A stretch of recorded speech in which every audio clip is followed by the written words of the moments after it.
Hear, O my beloved, you are the reason for the being of the world. You are the center point of the sphere and its encompassing.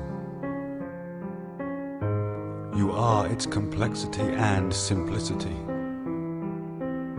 You are the order brought down between heaven and earth. I did not create for you realizations, except that you realize me in them. And when you realize me, you realize yourself. Do not strive to realize me in the realization of yourself. By my eye, you will see me and yourself. You will not see me by the eye of yourself.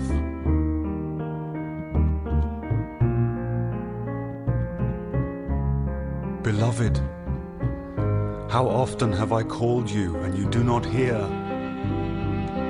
How often have I stood before you and you do not witness me? How often have I embodied myself in scents and you do not inhale, and in the flavors and you do not savor the taste for my sake? What is the matter with you that you do not feel me when you touch? Why do you not recognize me in the fragrances of musk? Why do you not see me? Why do you not hear me? What is the matter with you?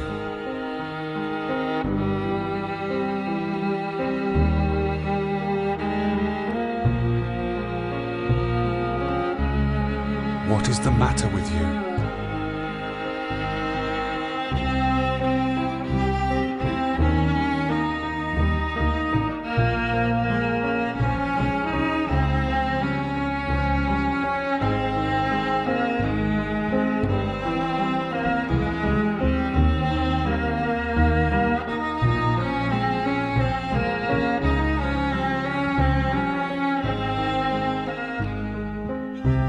I am your most heady rapture, beyond any delight.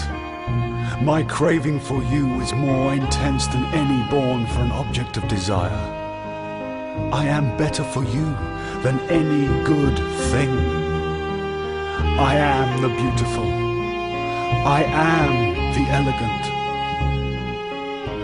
Love me, love me, love me alone. Desire me ardently. Be consumed in me, not engrossed in other than me. Take me in, receive me. You will not find an intimate like me. Everything wants you for itself, but I want you for your sake. But you avoid me. Beloved, you cannot meet me halfway in your drawing close to me. My drawing close to you outweighs 100-fold the means by which you approach me. I am closer to you than yourself, and yourself, which performs these acts, is other than me, created.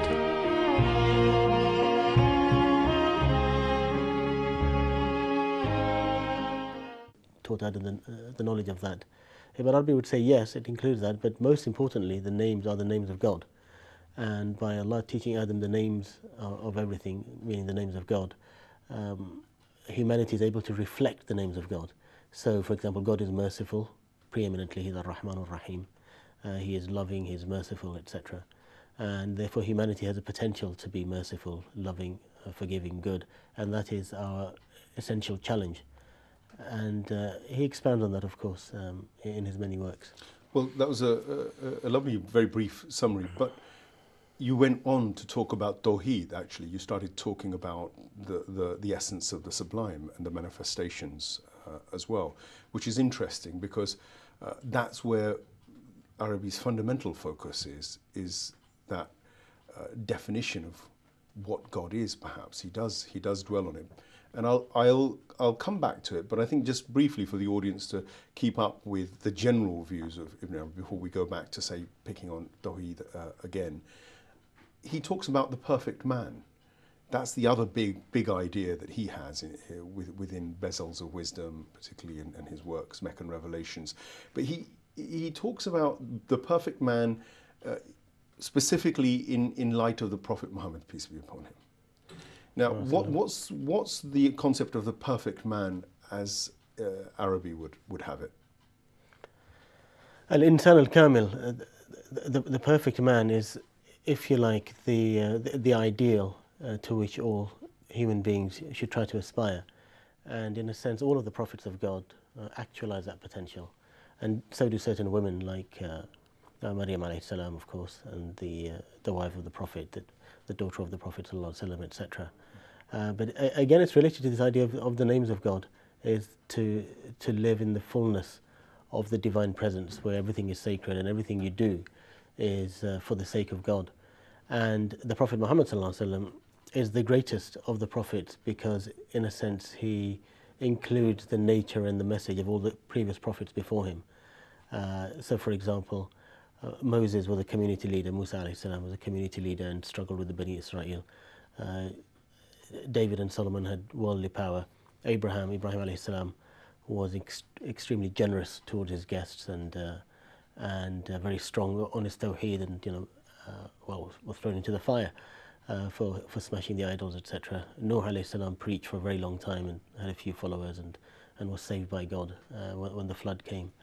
And the Prophet ﷺ, in his life and in his nature, he has reflections of all of these earlier prophets.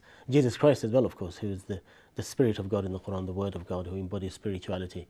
But the Prophet ﷺ says that he's the closest to Jesus Christ in this world and the next. And he, in a sense, combines the law of the Torah and the strict application of law with the spirit of the Injil, of the Gospels, with the parables and the exhortation, the encouragements there. And in the Quran, there's the commentators explaining in great detail. Here, in a sense, you have the Mosaic and the Christian tendencies. They're all combined. So in that sense, all of the prophets of God are manifestations of the perfect man. And the Prophet ﷺ is the greatest example of that. And then after his time, the search for all of us in all of our time is to try to be friends of God, awliya Allah. We can't be prophets of God because prophethood had ended with the Prophet ﷺ. But the idea is to fulfill our potential to the maximum, whatever potential we have. And every human heart has different capacities and potentials, like different valleys, as God described in the Quran, or different vessels, which can hold different amounts of water. Our hearts can hold different amounts of spirituality, if you like, or mercy, and in a sense we can expand that if we do good works. But it's all his themes. In fact, all of the great commentators of Islam, they revolve around these basic themes about God and humanity and the names of God, mercy, justice, and living life, according to the true understanding of Sharia, with its spiritual component at the same time, intertwined. You can't separate the two. You can't separate the outward and the inward. Okay, again, touching some really interesting points, but I'm going to raise the issue of Al-Quran and Arabi's take, perspective, interpretation of the Quran, and perhaps go on to relating and all of these things to his most obvious legacy of Wahdat al-Wujud, which caused huge controversy in his time and perhaps continues to do so amongst Muslims. But let's talk about his perspective on the use of Al-Quran, and perhaps then by definition link to Sharia as well, and see what his take on that was. Was he viewing Al-Quran in the same way that traditional Orthodox scholasticism was at that time? Was he using the Holy Book in the same way? He would have mastered the outward sciences, so he was trained in Quran, Hadith, Fiqh, all of these things. In fact, interestingly, he followed the Zahiri madhab, the most literalist madhab, which was in his home country of Spain, popularized by Ibn Hazm, of course, also of Andalusia, which is quite interesting because he followed very literalistically some of the fiqh judgments, but it also does that with the Quran in terms of the inner meanings. So yeah, his focus, as I said before, is really on those inner meanings. So for example, with the story of Adam alayhi salam, he points out that the word insan, when God created mankind, the word insan in Arabic means human being. It also means the pupil of the eye, which is at the center of the eye where the light comes in from. And he took that very literally, and he said human beings are like the pupil of the eye compared to the rest of creation. So we're at the center of creation, and in a sense God looks at creation through us, and that's why we describe it insan, pupils. And he draws on that in his explanation of the story of Adam alayhi salam. So you mentioned the book Bezels of Wisdom, that's the Fusus al-Hikam is commentaries on the stories of the prophets, and he begins with Adam alayhi salam, and he draws that out in great elaboration, that God wished to be known and loved, as a famous hadith Qudsi goes, and therefore he created the creation to be known and loved and worshipped. And part of that to be known is through human beings. So God already knows himself, but added another dimension, if you like, by creating humanity, and was then with human beings in their worship of God, and therefore was looking back at himself through this pupil, this insan. And of course, here he cites the famous hadith, like how a person gets close to God by doing the fara'id, and gets even closer by doing the nawafil, the obligatory action and then the extra actions, until a person reaches a state where God is with his eyesight, with his seeing wherever he looks, and with his hearing whatever he hears, and with his feet wherever he walks, and with his hands whatever he does. So God is with the person in everything that they do. So again, he comes back to this idea of the sacredness there, and he continues like that in similar vein with all of the stories of the prophets of God. So Abraham, Moses, Jesus, David, Solomon, and draw that similar lessons to show that the prophets of God had particular elementary spiritual lessons about their stories, and again different names of God which would come into operation for the different prophets of God. That's again leading me on to having discussed some of the esoteric or the mechanisms he used to interpret Al-Quran or the lives of the prophets in deeper ways. You've given one example of the pupil of the eye, of how the Quran can be, the Arabic itself can be translated literally or looked at with even more depth or in several different ways. That's one of the fascinations, beauties and perhaps controversies that arises from interpretation of the Holy Quran. Most people, I think, who aren't familiar with the Quran and its linguistic beauty or subtlety or variation potential, don't understand often why rulings are different, why people have different interpretations. Perhaps that gives us some idea, but let's focus on Ibn Arabi and his interpretations a little further. Sharia is something which is now a word which is known throughout the world as being sort of almost a penal code of conduct, a penal code almost, a law which basically governs Muslims. It's more complicated than that. I mean, some would argue that actually it's an ethical code. It's the manifestation of an ethical code of conduct. What was it for Ibn Arabi? You said he followed the standard line of his time. Was that also in the rulings on a Sharia basis? Did he belong to a certain school of thought? Yeah, with Ibn Arabi, there's less writings around Sharia because he focuses on the inner aspect. And the inner aspect which he focuses on is mercy. So time and again he quotes the hadith Qudsi where God says, "I have written mercy upon myself," or that's the ayah. And the hadith where God says, "My mercy overcomes my anger." So he repeatedly says, Ar-Rahman Ar-Rahim are the fundamental names of God after the name Allah itself, and believers have to be merciful. And in fact, that's something which the scholars who focus on the outward aspects of Sharia, the maqasid of Sharia, the universal objectives, in the end they have to come to the same conclusion also, that the spirit of Sharia is mercy.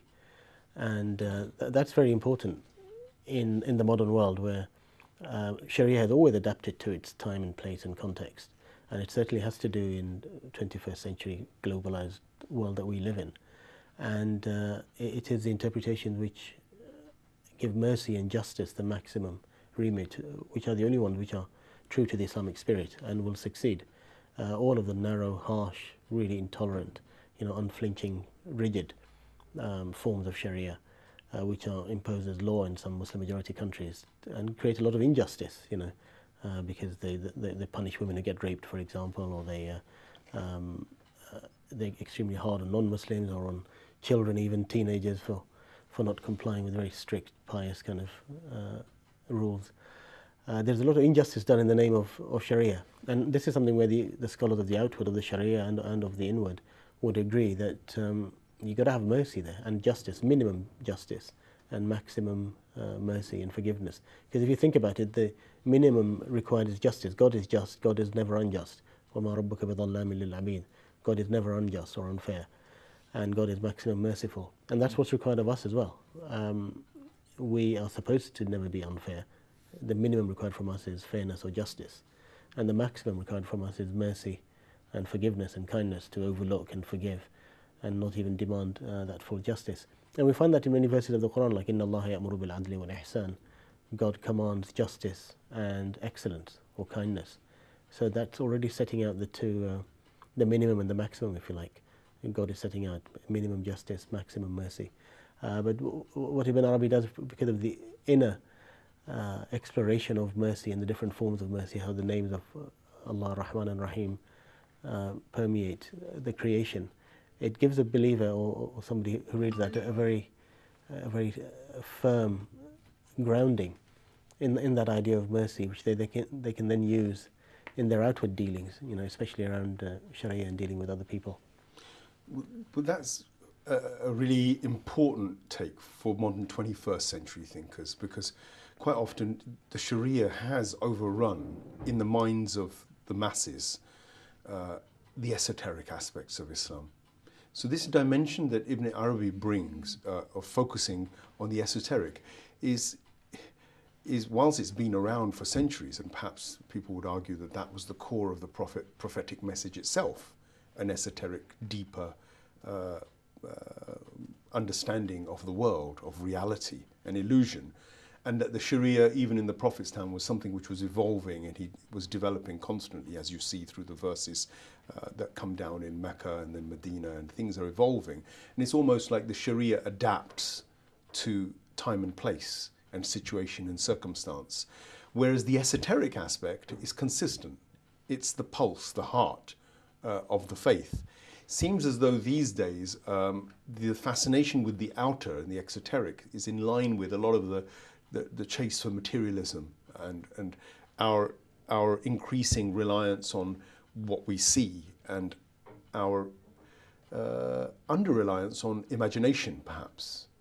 But that's perhaps taking the Arabi concept probably to its source, because it's imagination. Because he, in most of his books, it seems as though he's got this encounter with a direct voice. So it's ilhami almost. I mean, it's inspirational. Inspiration seems to be what is bringing out these concepts and these thoughts, which then form the bezels of wisdom, form Meccan revelations, which is quite a unique thing. It's not revelation, but it's inspiration. That's what he attributes it to very specifically. And in fact, he says the Prophet comes to him, the Prophet Muhammad, peace be upon him, comes to him in a dream. I'm going to continue exploring this idea of the esoteric and how it related to his exoteric practice. Things like philosophy and reason and discourse in terms of through allegories, through sort of comparison. These were things that were frowned upon by him, do you think? Was he just totally relying on esoteric judgment? Was he averse to reasoned argument? Or would you say this was a reasoned argument that he was putting forward? Yeah, that's a really interesting question. There's a famous encounter he has with Ibn Rushd, actually, with the Averroes, the young Ibn Rushd. Sorry, the other way around. A young Ibn Arabi has an encounter with an older Averroes, Ibn Rushd, the great philosopher and rationalist of his time.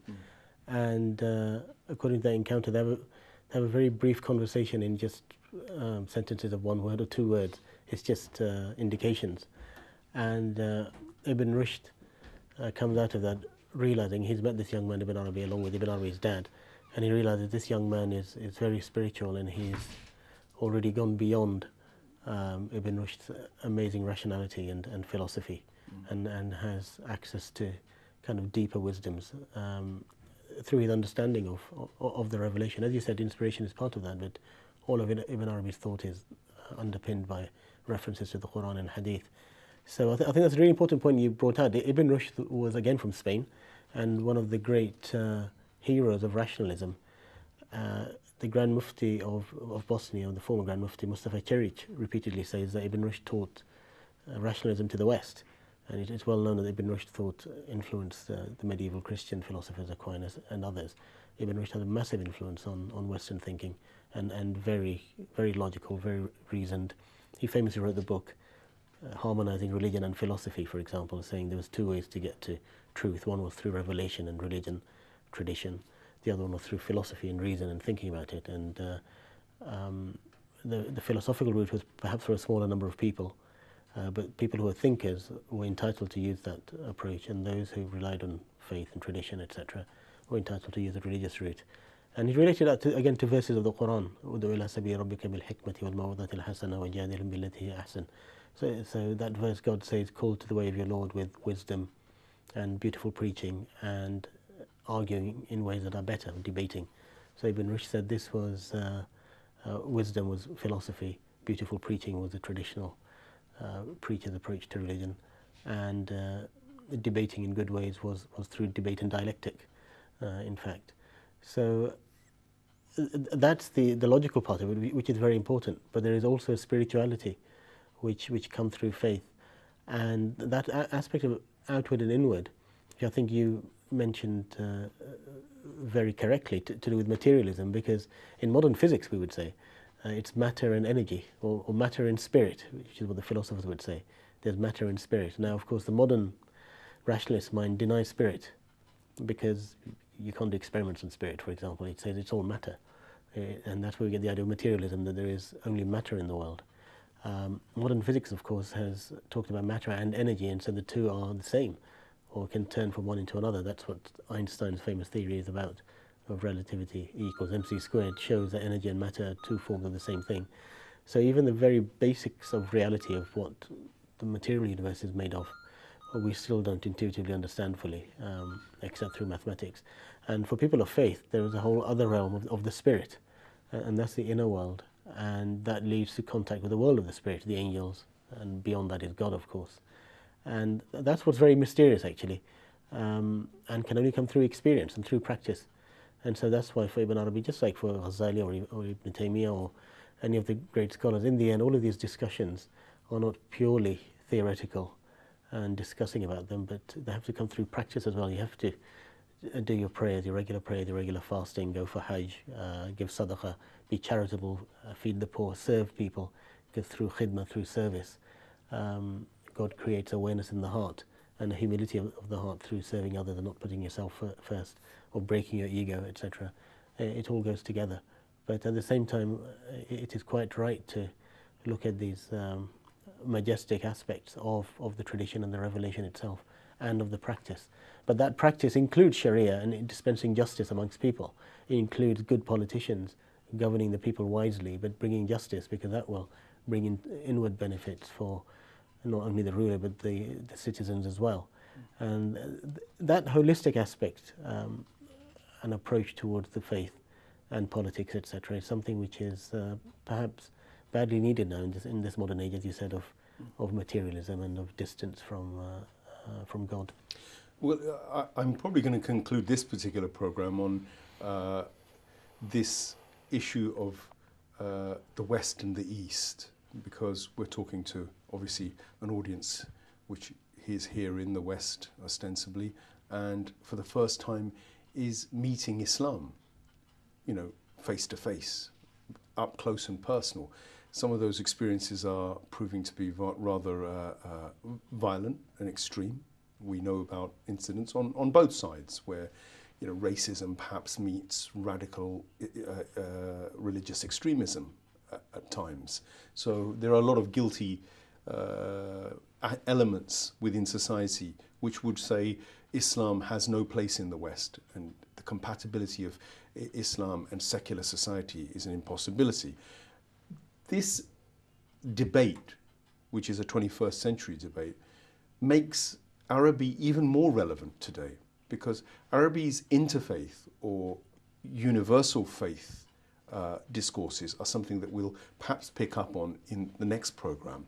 But I'd like to stay focused in the conclusion on what you raised about reason, Ibn Rushd, and indeed Ibn Sina, who are supposed to have rediscovered or redeveloped or progressed peripatetic philosophy, and Aristotle effectively brought Aristotle back to the West to re-familiarize Western scholasticism with Aristotle via these great scholars.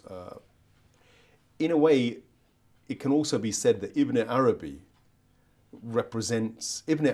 and Ibn Sina perhaps represent the split between the West and the East, because Arabi's focus on mysticism, metaphysics, the esoteric, the inward experience is adopted largely by the East and preferred as a method of living, if you like, as a way of life, or as a way of approaching knowledge, perhaps even.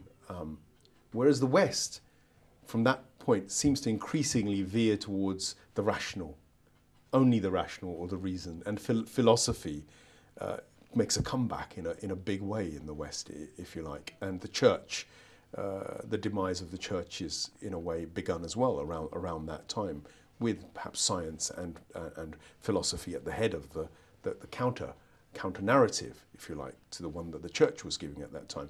Whereas Ibn Arabi's views prevail, because a lot of the Sufi orders, a lot of the mainstream Sunni Orthodox thinking, even a lot of the Shia thinking draws on Ibn Arabi to one extent or another. Mullah Sadra, for instance, draws on Ibn Arabi and various other ideas, and develops in the 17th century, 16th century, a lot of new concepts, an amalgamation of perhaps philosophy and mysticism to some extent. Ghazali, to some extent, also does the same within the Sunni school of thought. So this diversification around the esoteric and the exoteric, the rational and the mystical, is there something in the 21st century now that we can learn from this? And is there a solution that can be had through the bringing together of these traditions?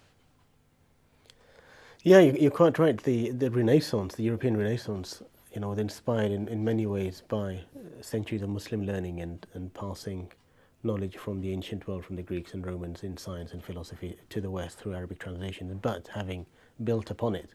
So famously, Ibn Sina, who you mentioned, Avicenna, was one of the great Muslim scientists who helped develop the scientific method of experimentation, etc., which developed modern science, which we know today came out of philosophy. It used to be a branch of philosophy.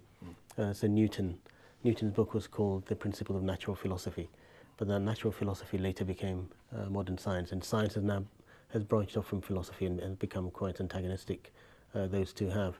But in the meanwhile, as you said, the spirituality and the aspect of faith has been largely lost in the West. I mean, the church's position has been weakened so much that now we have in Britain, we live in a society which is often called a scientific rationalism, where everything has to be very logical, very rational and scientific, underpinned with evidence, which is fair enough in its own way, actually. There's a lot to be said for that. But it's totally, of course, then denying God and anything beyond what we can observe through material methods. And that's the challenge, I think, really. It's a difficult challenge of our times, but especially Muslim thinkers, Muslim people are well placed if they can recover both aspects of this tradition, the strong faith element, which is open to the inner and to the world of the spirit and to inspiration and to intuition, etc., and a sense of wholeness, oneness, the idea of the oneness of existence, which is sometimes called wahdatul wujud, but Ibn Arabi is kind of language, but the idea, because everything comes from God, it has a single focus, a single origin, and everything is interconnected. And on the outward side, you have the reason which leads to science and leads to logical thinking, etc., but which is also part of this one existence. And we have to somehow find that way of checking the materialism and bringing back the spirituality into there. And I think what we can get is insights into modern science. Again, modern science discovered a lot more about the world, quantum physics, evolutionary biology, this and that. There's so much, so many amazing advances we have now. I think what we can get from our mystical and spiritual insights is a better understanding of where that all fits in God's creation, and how you actually see the names of God. I see the names of God in the laws of science, because one of God's names is Al-Qadir and Al-Qadir. And Qadr includes the idea of determination, measurement, precision. And the laws of science are incredibly precise, and they're very beautiful. There's a lot of beauty there. There's also beauty in Allah Jamilun Yuhibbul Jamal. God is beautiful and loves beauty. So I see beauty and precision, Qadr, these names of God in the laws of science, for example. And that understanding, I think, coupled with service of humanity, means that we can then see the beauty in science and technology and use it for noble purposes. Because if you realize science and technology, in fact everything is sacred, then you can't possibly try to use it for evil purposes, such as exploiting the poor or creating weapons of mass destruction, etc., etc., which is the danger of the modern world, which we do with our science and technology. So that strong sense of service, which comes from the inner aspect of mercy and a firm attachment to God and realizing everything is sacred, is what I think is badly needed to recover that in the modern world. Well, Dr. Osama, thank you for bearing with me. I've taken you on a journey from Ibn Arabi in his times, and we've related it to the modern 21st century, but perhaps I shouldn't really apologize, because that's what we're here for, is making Islam relevant to the 21st century, not discarding it into the textbooks of history, or regarding it as the days when Muslims used to think or develop thought or be at the cutting edge and the leading,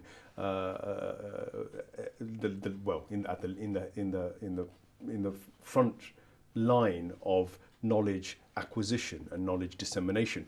That time is still possible, it seems, because some of those time-weary concepts and ideas are as relevant today as they were then. That's the nature of Al-Quran, that's the nature of universal Islamic values. Perhaps the issue is more of whether we as Muslims are able to delve into those traditions and to bring out those things which perhaps even we have lost touch with. Thank you for joining us for this edition. We'll be back with Dr. Osama again next week to continue the discussion on Ibn Arabi and the deeper aspects of metaphysical Islam and metaphysics of Islam, as it were. Assalamu alaikum and Khuda Hafiz.